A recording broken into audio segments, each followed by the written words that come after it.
Okay, so there's a major complaint I've heard about this episode that I want to address. There's a major complaint I have about this episode that I've never heard anybody say, so I definitely want to talk about that. And even then, there's still so many other things to talk about with this episode. And my camera's probably in my microphone is probably in the shot. I don't care. How can my camera be in the shot? I'm filming with my camera. That's fucking stupid. This is going to be quite the ride. I'd recommend strapping in. Okay, so the setup for this whole thing is that Bubbles turns out to be a skilled programmer. And here's the first thing I wanted to address. Look, I understand perfectly if, you feel like this is forcing memes in. There's certainly an argument to be made there. However, the place where I feel there is the argument to be made takes up like 4 seconds. And where they're forcing in current culture that doesn't really belong, that could end up being dated in the future, that's such a minor thing that it can be easily ignored. Simply because, again, like 4 seconds out of 10 minutes. Come on. Let's be real here. No, nobody's gonna care. Nobody really should care. Although I do want to address, in 16 episodes, omitting the first 3, because the first 3 didn't have this, right? 16 episodes, there were 4 examples, all of which were under 5 seconds. So at a maximum, 20 seconds out of 160 minutes of television. I understand if you want to complain about that 20 seconds, but considering that's less than 1% of the runtime that's being shown, I think saying that this show is similar to Yo Yogi and Rocket Power in how it's going to date itself because of that is a bit much. A bit much. Again, if I see more of it in the future that's worth calling out, I'll call it out. But I don't agree with saying that the show is full of memes based on these first 19 episodes. I've already watched the next episode. I don't think that based on that episode either. Blossom proceeds to undermine the entire game industry by trying to get Bubbles interested in working for NASA. So it's not like this sequence is without fault. No, seriously. Video games go beyond that simple shit that Bubbles is making on phones and crap. I mean, yeah, she could work for NASA if she wanted to, if she had that much talent, but, she could also give us the goddamn Conquer sequel, and Microsoft ain't giving us. We ain't asking for much. Just give us a squirrel.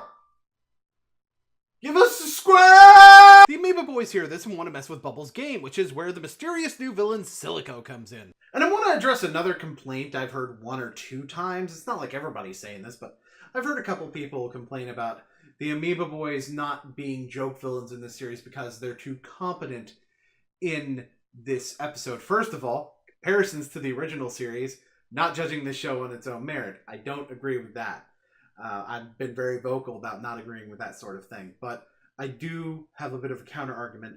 While I do agree it is very apparent that they are more competent than they were in the original series, and there's an example later that I'm going to bring up, I would argue that the main reason that they're as competent as they are here, or at least that they seem to be, is because of Silico's involvement. And the indicator of this is Silico talking about the damage destroying the internet would do, and the Amoeba Boys only care when he mentions the girls. Which, yeah, it does shift the way their incompetence is being portrayed. In the original series, they would care about being bad guys, about doing damage, even if it didn't directly annoy the Powerpuff Girls. Whereas in this one, it's more, they just want to annoy the Powerpuff Girls. It seems like more of the villains are like that now. But, I don't think it detracts from their incompetence for them to have that. Anyway, a scene. Man, I wish I could fly on a Triceratops in real life. One day, Blossom. One day. Bubbles is stupid. Amiibo is now in game. Wait, this isn't Wii U version? Oh no! Amiibo has invaded internet. Okay, I'm a bit bothered by something in this scene, but it extends into the follow-up joke, so I may as well address that whole thing at once. Mojo Jojo's high-speed internet sounds like a fucking dial-up connection. Wait, no, that's not the joke I was thinking of. The professor is apparently incompetent with computers. That's the one. At this point in the episode, the premise of the episode is built on multiple continuity errors with the rest of this particular series. Continuity error number 1. The scientist doesn't know computers. To be fair, the professor has always primarily been a biologist, and in this series is also an archaeologist. It would be somewhat understandable for him to not really know computer coding that well. You know, except for the fact that he made a transfiguration ray that he coded from a console in Horn Sweet Horn. Yeah, if he can do that, I seriously doubt he would be so incompetent with a computer that he would set it on fire. Continuity error number 2. The scientist doesn't know computers. Okay, so about that transfiguration ray thing, while I will admit that Blossom's transmutation ray didn't exactly have a computer console, she did make a reverse function for it. And, you know, it seems like she would also have some coding knowledge. But there's another continuity error within this episode. She's the one who points out to Bubbles all the fancy scientific things that she could do with her programming abilities. And yet the only point where she freaks out is when Baby Bunny's save data gets mentioned. I mean, I feel like a better way to do that would be possibly have Blossom start explaining the consequences of the internet, and then, you know, Buttercup not get it when Blossom mentions it, and then Bubbles be like, but your Baby Bunny's data will get lost. And then, I don't know, maybe have Blossom add to that reaction, and then and that would be the point where Buttercup would react. I feel like the reaction that Blossom gave there creates the continuity error, but if Buttercup had made that reaction, it would have made sense. Continuity error number 3. The computer is completely engulfed in flames. It shouldn't be usable moments later. And yes, that is the exact same computer. Continuity error number 4. The books directly beside the monitor do not get burned. Okay, I'm just nitpicking at this point, and I should just move on.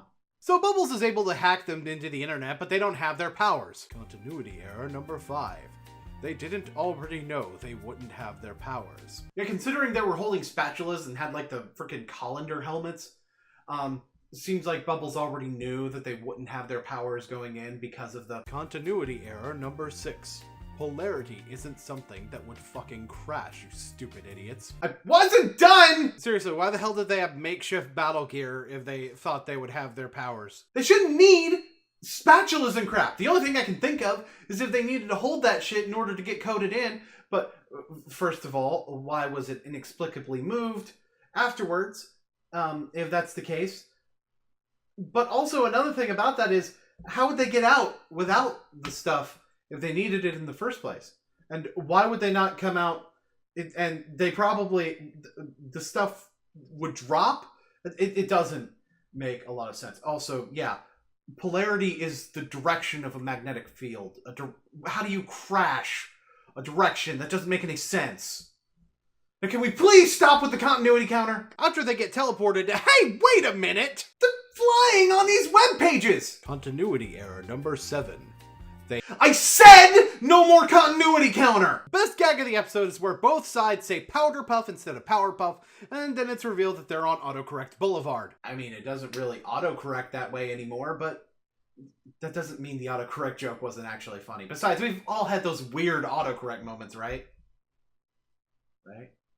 Or is it just me? We've got an internet troll thing, which is admittedly pretty dumb, and Bubbles decides to use stuff from Baby Bunnies to give the girls weaponry to fight back. This, of course, leads into the point where the Amoeba Boys are probably portrayed as more competent than they should be. Again, not because of the original series, but because I think that them being joke characters in this series would be a good thing. And that's when they take out everybody but the leader. So the leader rides a fucking carrot missile towards the center of the internet and dodges all the girls' fire. This is the one point where I feel like, specifically the leader in this case, is a bit too competent. Now, the argument could be made here that they certainly know how to avoid getting hit, but they don't really know how to get into the situation where they would need to avoid getting hit. I mean, I can see why somebody would complain in this particular instance, and it is a mild annoyance for me, but it's not a big deal. Anyway, Bubbles uses the canon ending to Baby Bunnies to stop him and day save. But there is one thing that almost moves the episode into positive territory for me. Powerpuff Girls. You may have won the battle, but you've already lost the war. I freaking love the implication of Silico being a much more menacing and manipulative villain. That being said, there were too many continuity problems, both within the episode and with the entire series, for me to really treat this as positive. I tried to like this episode. I really did. I wanted to like this episode. In fact, I will admit that part of the reason I wanted to like this episode is because I wanted to show people that judging an episode based on a couple of seconds of it was very wrong. And in other cases, I've been able to do that. But at the same time, there were just too many problems here to say that they were wrong, to say that the episode was not good. I think they were wrong to say it was not good based on what they did, but to say that they're wrong at all about the overall episode is, kind of, I can't do it because there are plenty of problems. I do want people to give this episode a chance, see if you can, find a proper explanation for some of this stuff maybe, or just have less of an issue with it than I did, or whatever. But, I like I said, I wanted to like this episode, but there were just too many problems with it. I'm sorry. Sometimes when you judge a book by its cover, you're right. But here's the thing about that. Most of my complaints about the episode were stuff that a lot of people didn't even get the chance to see.